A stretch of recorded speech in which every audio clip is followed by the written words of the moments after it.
Second part, the price of bananas. তাহলে আমরা গত অংশে বা গত দিনের অংশে কি দেখেছিলাম না, যেখানে দেখলাম যে একজন বিজনেসম্যান সে কিনা ওই ট্রেন ধরবে বলে আসছে এবং তার যে মালপত্র নিয়ে যে কুলি পেছনে আসছিল তাকে সে চিৎকার করে কিছু বলছিল যে তাড়াতাড়ি করার জন্য। Suddenly a monkey left down from the top of a compartment. হঠাৎ করে একটা বানর ঝাঁপ দিয়ে নেমে এলো আমাদের কম্পার্টমেন্টের ওপর থেকে। And snatched away the fine embroider cap of the businessman. এবং নেমে এসে কী করলো না, ছিনিয়ে নিল সেই যে ব্যবসায়ী ছিল, সেই ব্যবসায়ীর মাথায় আমরা আগেই পড়েছি যে সুতো দিয়ে কাজ করা একটা এমব্রয়ডার টুপি ছিল, সেই এমব্রয়ডার ক্যাপটা নিয়ে চলে গেল ছিনিয়ে নিয়ে। The monkey then climbed up the neem tree. তারপর সেই বানরটি কোথায় চড়ে বসলো? একটা নিম গাছে। What have you done monkey? ওই বানর, তুমি এটা কি করলে? The businessman shouted in utter confusion. সেই ব্যবসায়ী ব্যক্তি চিৎকার করে বলল, কী হয়েছে? এখানে কনফিউশন মানে দ্বিধা বা দ্বন্দ্ব নয়, এখানে কনফিউশন মানে হতবাক বা পাজলড অর্থে ব্যবহার হয়েছে। তাহলে চরম হতবাক হয়ে সে বিজনেসম্যানে চিৎকার করে সেই বানরটিকে বলল, আরে আরে বানর, তুমি করলেটা কি? His round and smug face was covered with perspiration. তার গোল, স্মাক মানে হচ্ছে আত্মতুষ্টি বা অহংকারী যে মুখ, গোলগাল মুখ, অর্থাৎ সে বিজনেসম্যান, এমনি তার হাবভাব, কথা, চলন বলন এবং পটারকে ওইভাবে চিৎকার করে বলা দেখেই আমরা বুঝতে পারলাম যে তার একটু অহংবোধে সে মানে বোস্ট করে, নিজের হচ্ছে গর্ববোধ করে। তাই তার সেই অহংকারী মুখে, গোল অহংকারী মুখে বা ওই আত্মতুষ্ট ভরা মুখে কি দেখা গেল? Covered with perspiration. অর্থাৎ পার্সপিরেশন কথার অর্থ হচ্ছে সোয়েট, অর্থাৎ ঘামে পরিপূর্ণ হয়ে গেল তার মুখ। He ran towards the tree over the pump. তারপর সে দৌড়ে ওই পাম্পের পাশে যে গাছটি ছিল, যে নিম গাছ, সেই নিম গাছের ওখানটায় গেল। And stood threatening the monkey. এবং সেখানে দাঁড়িয়ে সেই বানরটিকে সে থ্রেট করতে লাগলো, ভয় দেখাতে লাগলো। However the more he shouted at the monkey. যাই হোক, সে যত পরিমাণ মাঙ্কিটার দিকে বা বানরটার দিকে চিৎকার করে, the রিমোটার the monkey became. Remote কথার অর্থ হচ্ছে দূর, আর রিমোটার মানে আরও দূর। অর্থাৎ যত সে চিৎকার করে বানরটার দিকে তত আরও সে ওপরে উঠে যায়, অর্থাৎ তার থেকে দূরে সরে যায়। It was the same monkey. এটা সেই একই বানর that had snatched the bather's loincloth. অর্থাৎ সেই যে আমরা পড়েছিলাম যে সেই পায়াস পার্সনের লয়েন ক্লথ বা কৌপিন বস্ত্র যে নিয়েছিল, সেই সেই যে বানরটা নিয়েছিল সেই একই বানর এই হচ্ছে বিজনেসম্যানের টুপিটাও নিয়েছে। The people on the platform were much amused by the plight of the businessman. The people on the platform, প্ল্যাটফর্মে যে লোকজন ছিল, ওয়ার মাচ অ্যামিউজড, তারা এটা দেখে তো খুবই আনন্দিত হলো। কি দেখে না, by the plight of the businessman. Plight শব্দের অর্থ হচ্ছে দুঃখ বা দুর্দশা।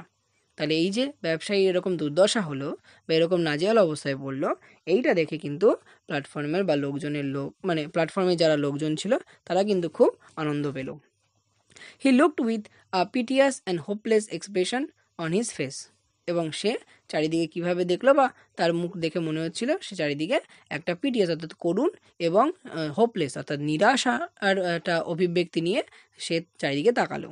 মিন হোয়াইল, ইতিমধ্যে a fruit hawker had come forward. অর্থাৎ এই ঘটনার মধ্যে কে এসেছে না, একটা ফল বিক্রেতা যে কিনা এগিয়ে এসেছে।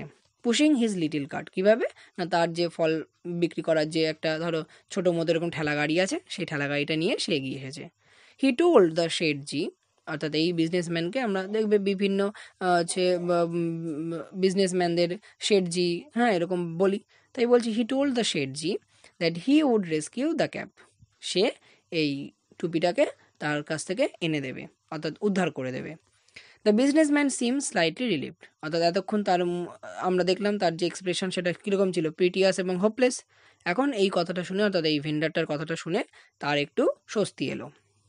দ্য ভেন্ডার ওয়েন্ট অ্যাহেড, সেই বিক্রেতা এগিয়ে গেল। Dangling a couple of bananas at the monkey with his right hand. অর্থাৎ সেই ভেন্ডারটা কী করলো, ড্যাংলিংটা তোমরা আগেও একটা লেসনে পড়েছো, টম লুজেস টুতে। তাহলে ড্যাংলিং মানে সে সামনের দিকে ঝুলিয়ে বা এরকম ধরলো কি কাপল অফ বানানাস, অর্থাৎ দুটো কলা, কার দিকে? ওই বানরটির দিকে, উইথ হিজ রাইট হ্যান্ড, অর্থাৎ ডান হাতে ধরে। তাহলে তাই সেই ভেন্ডারটা কী করলো, তার ডান হাতে দুটো কলা নিয়ে এরকম বানরটার সামনে এরকম ঝুলিয়ে বা এরকম রাখলো বলতে ঝুলিয়ে এরকম ধরলো সামনে। He stretched out his left hand for the cap. এবং তারপর আর বাঁ হাতটি দিয়ে সে কী করলো, মানে বাড়িয়ে দিল ওই টুপিটা তাকে যেন দেয়, সেই ইশারা করলো। The monkey seem to hesitate, কিন্তু বানরটি প্রথমে একটু দ্বিধা বোধ করলো। অর্থাৎ ব্যাপারটা কী রকম হলো? না, ব্যাপারটা হচ্ছে যে সেই ভেন্ডারটা অ্যাকচুয়ালি বানরটিকে বলল, তুমি মানে সেই ডান হাত দিয়ে এরকম দুটো কলা এগিয়ে দেওয়ার অর্থ হচ্ছে যে তুমি এই কলা দুটো নাও, এবং বাঁ হাতটা এগিয়ে দেওয়ার অর্থ হচ্ছে তুমি বাঁ হাতে ওই টুপিটা আমাকে দিয়ে দাও। আও আও come down the vendor coaxed the monkey. যখন দেখলো যে তাতে কোনো রেসপন্স দিচ্ছে না সে, তাই তখন সেই যে ভেন্ডারটা ছিল সে তাকে কোয়াক্স মানে হচ্ছে প্রলোভিত করে বলা, বা মিষ্টি কথায় রাজি করানো বা ভোলানো যেমন হয় ঠিক সেরকম। তাই প্রলোভিত করে তাকে বলল যে আও আও নিচে, কাম ডাউন নিচে এসো। He lifted the bananas higher up, এবং এটা বলে সে কী করলো, সেই যে দুটো কলা এরকম সামনে ধরেছিল সেটা আরেকটু উঁচুতে তুলে ধরলো। The monkey responded by climbing down cautiously to a branch near the vendor. এবং সেই মাঙ্কিটা এবার কিন্তু সাড়া দিল কিভাবে, না ক্লাইম্বিং ডাউন অর্থাৎ নেমে এলো, কশিয়াসলি একদম সতর্কভাবে, two a branch near the vendor অর্থাৎ সেই ভেন্ডারটা যেখানে ওই এরকম মানে ভেন্ডারের কাছাকাছি, নাগালের কাছাকাছি একটা গাছের শাখাতে বা ডালে। The whole platform became silent and waited. সমগ্র যে প্ল্যাটফর্ম ছিল সেটা একেবারে নিশ্চুপ এবং ওয়েটেড মানে সবাই মানে একদম অপেক্ষারত অবস্থায় রয়েছে, প্রতীক্ষায় রয়েছে। কিসের জন্য? কিভাবে? না উইথ ব্যাটেড ব্রেথ মানে অ্যাংশিয়াস অর্থাৎ উদ্বিগ্নতার শ্বাস নিয়ে তারা যেন হচ্ছে অপেক্ষা করে আছে এবং দেখছে জিনিসটা যে কী হতে চলেছে বা কী হচ্ছে। কেন না? For the impossible to happen, যেহেতু একটা মানে কি বলবো অসম্ভব কাজ হবে আজকে। কি অসম্ভব কাজটা? ওই যে মাঙ্কির থেকে ওটা ফিরিয়ে আনা। The vendor could in a soft voice. Vendor আবার তাকে মানে কি বলবো ওই মানে মিষ্টি সুরে বলল, আও আও টু দ্য মাঙ্কি। সেই যখন মাঙ্কিটা কাছে এসে বসলো, মাঙ্কিটিকে বললো এসো এসো। The monkey looking this side and that. সেই মাঙ্কিটি একবার এদিক একবার ওদিক তাকালো।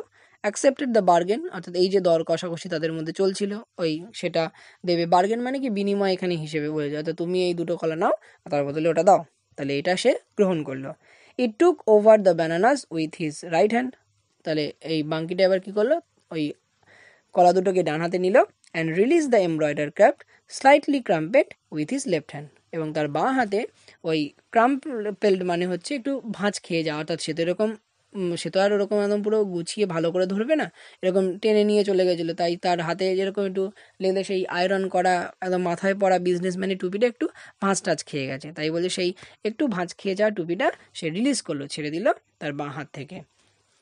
The spectator shouted in praise. অর্থাৎ যখনই এই ঘটনাটা ঘটলো, এই যে দর্শক, স্পেকটেটার মানে অডিয়েন্স, অর্থাৎ যারা সেই প্ল্যাটফর্মে বসে দেখছিল, তারা সবাই প্রশংসায় চিৎকার করে উঠল। The fruit vendor came and হামলি offer the শেঠজি his cap.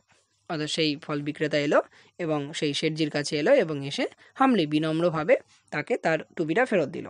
They are hungry, তারা আসলে খুব ক্ষুধার্ত। হি সেড, অর্থাৎ সেই ফ্রুট ভেন্ডারটা বলল। So they disturb the passengers, তাই তারা এই যাত্রীদের একটু জ্বালাতন করে। আচ্ছা, সেড দ্য শেঠজি। শেঠজির আবার এসব জেনে ফেনে কাজ নেই, তাই একটু মানে তার ছিল সুরেই, তার তো এসব জেনে কোনো কাজ নেই, সে তো তার জিনিস পেয়ে গেছে, তাই সে এরকম হলো আচ্ছা আচ্ছা। And turn to go into the compartment, এবং সে ঘুরে সে কম্পার্টমেন্টের দিকে যাবে বলে ওদিকে রওনা দেবে। দ্য ভেন্ডার সেড, এবং তখনই ভেন্ডার বলল, Sethji please give me 2 annas for the bananas which I had to offer to the monkey. তখন শেঠজি বলল যে শেঠজি না, ওই ভেন্ডার বলল, শেঠজি দয়া করে আমাকে 2 আনা দিন ওই কলাগুলোর জন্য, যেটা আমি ওই মাঙ্কিকে অফার করেছিলাম। অর্থাৎ সে তার ওই দুটো কলা যে দিয়েছে সেই কলাটার দাম চাইলো। সেই কলাটার দাম কত? 2 আনা।